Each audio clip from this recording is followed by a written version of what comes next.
January 30th, 2017, Monday of the fourth week in Ordinary Time. A reading from the letter to the Hebrews. Brothers and sisters, what more shall I say?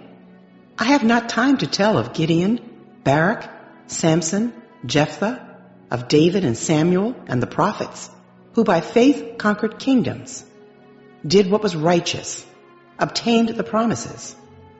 They closed the mouths of lions, put out raging fires, escaped the devouring sword. Out of weakness they were made powerful, became strong in battle, and turned back foreign invaders. Women received back their dead through resurrection. Some were tortured and would not accept deliverance in order to obtain a better resurrection. Others endured mockery, scourging, even chains and imprisonment. They were stoned, sawed in two, put to death at sword's point. They went about in skins of sheep or goats, needy, afflicted, tormented. The world was not worthy of them. They wandered about in deserts and on mountains, in caves and in crevices in the earth. Yet all these, though approved because of their faith, did not receive what had been promised. God had foreseen something better for us, so that without us they should not be made perfect. The word of the Lord. Responsorial Psalm. The response is, "Let your hearts take comfort, all who hope in the Lord." How great is the goodness, O Lord, which you have in store for those who fear you, and which, toward those who take refuge in you, you show in the sight of the children of men. Let your hearts take comfort, all who hope in the Lord. You hide them in the shelter of your presence from the plottings of men. You screen them within your abode from the strife of tongues. Let your hearts take comfort, all who hope in the Lord. Blessed be the Lord, whose wondrous mercy he has shown me in a fortified city. Let your hearts take comfort, all who hope in the Lord. Once I said in my anguish, I am cut off from your sight. Yet you heard the sound of my pleading when I cried out to you. Let your hearts take comfort, all who hope in the Lord. Love the Lord, all you his faithful ones.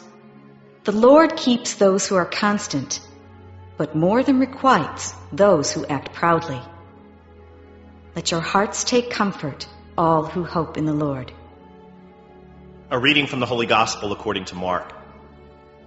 Jesus and his disciples came to the other side of the sea, to the territory of the Gerasenes. When he got out of the boat, at once a man from the tombs who had an unclean spirit met him. The man had been dwelling among the tombs, and no one could restrain him any longer, even with a chain. In fact, he had frequently been bound with shackles and chains, but the chains had been pulled apart by him, and the shackles smashed, and no one was strong enough to subdue him. Night and day among the tombs and on the hillsides, he was always crying out and bruising himself with stones.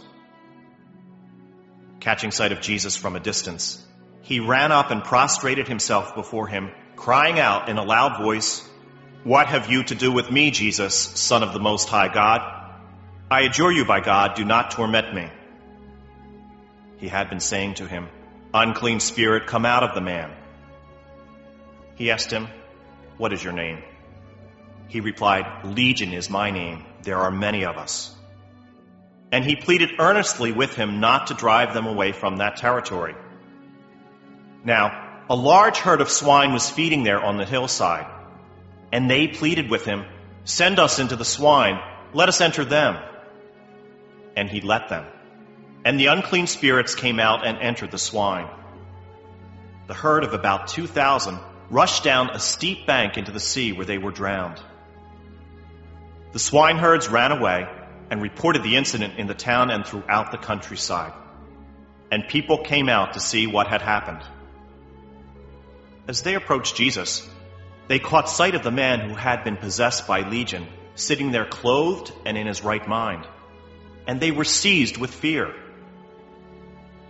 Those who witnessed the incident explained to them what had happened to the possessed man and to the swine. Then they began to beg him to leave their district. As he was getting into the boat, the man who had been possessed pleaded to remain with him. But Jesus would not permit him, but told him instead, "Go home to your family, and announce to them all that the Lord in his pity has done for you." Then the man went off and began to proclaim in the Decapolis what Jesus had done for him, and all were amazed. The Gospel of the Lord.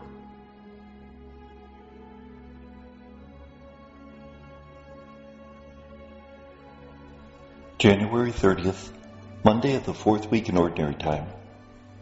The first reading comes from the letter to the Hebrews, chapter 11, verses 32 to 40. The author of this letter has created a series of overviews of people who were people of faith in the Old Testament. Remember, this author wants to show that there were people of faith throughout the Old Testament, but no matter how much faith they had, they never saw the fulfillment of the promises that God had made to Israel. He is saying that the promises were good, but the fulfillment in the New Testament in the person of Jesus is much better. Remember, this community is trying to follow Jewish ways a little too closely, and so the author is trying to wean them away from those ways and encourage them to follow the new covenant in the person of Jesus. We hear about Gideon, Barak, Samson, Jephthah, who were judges of Israel, David, who was a king of Israel, Samuel, who was a prophet. So it's a representative list of the various people who gave witness in the Old Testament, and they gave witness through great miracles, through being willing to die as martyrs, in many different ways, but they never saw the fulfillment. It's only in the person of Jesus that we see the fulfillment of the promise. The Gospel is from Mark 5, 1 to 20. Jesus is in the territory of the Gerasenes.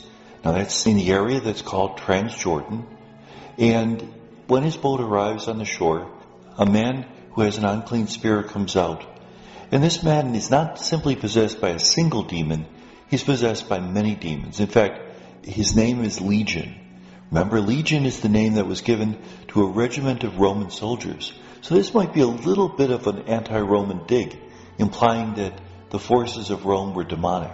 Whatever it is, there are many demons here, and the demons are very strong. The people of the village have tried to hold this man in check, even chaining him up, but he's able to break the chains. When he comes up to Jesus, he says, "What do you want with me, Jesus, Son of the Most High God?" So notice this demon, being a spiritual creature, is able to recognize that Jesus is the Son of God. Now, originally the term Son of God in the Old Testament simply meant a great hero. But here it's obviously something much greater. He recognizes that Jesus is truly the metaphysical Son of God. Jesus exorcises the demons, and they go into a herd of swine, which then run down the bank and drown themselves in the lake. Remember, it's not Jesus who killed the swine, it's the demons. And the man is now able to dress himself, and he's become normal. What does Jesus do? Instead of allowing him to follow Jesus, he sends him home to his own family. Being possessed, he was cut off from society. He was living in a cemetery, a place that is considered unclean. Now he's told to go home so that he can re-enter society. What does the man do? Even though he can't follow Jesus, he proclaims that Jesus has done this for him in all of Decapolis. Decapolis is that area in Transjordan, across the Jordan River, which is now Palestinian territory. And in those days, Decapolis, which means the 10 cities, was pagan territory. And so the fame of Jesus is being proclaimed not only among the Jews, but also among the pagans. And may God bless us.